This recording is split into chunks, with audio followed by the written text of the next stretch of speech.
Salam. Salam aleyküm. Xəşmə. Xoşum. Necə? Xəşmə. Xoşum. Yəni xoş gəldi. Hoşunuza gelin. Xoş gördük. Siz ne güzelsiniz böyle.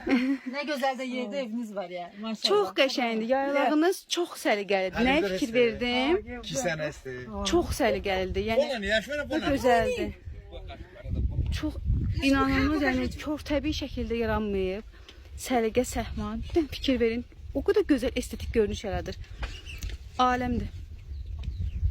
Təranə xanım, neçə yaşınız var? Dilə qadından yaş soruşmaz amma mən soruşum. Neçə yaşınız var? 50 yaş. 50 yaş. Maşallah, heç vermərsən. Heç vermərsən. Həmişə belə qəşəng qalın. Nə vaxt gəlirsiniz bu yaylaqlara? Mayda gəlirik. Mayda gəlib neçə ay qalırsınız? 6 ay qalırıq ya.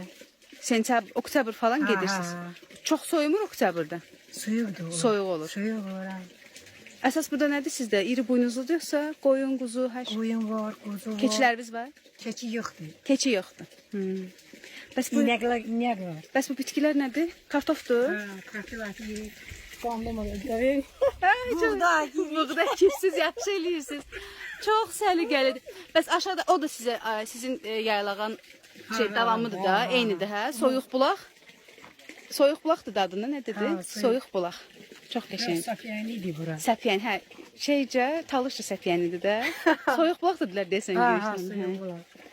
Bəs burada tək qalırsınız ya, yoldaşınızla? Yoldaşımla. Uşaqlar? Ha, Uşaqlar da buradadır. ha, uşağın gedir ve ya gedir. Hə.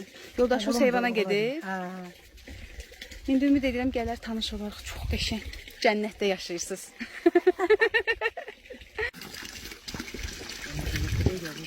Muhtarın da gel.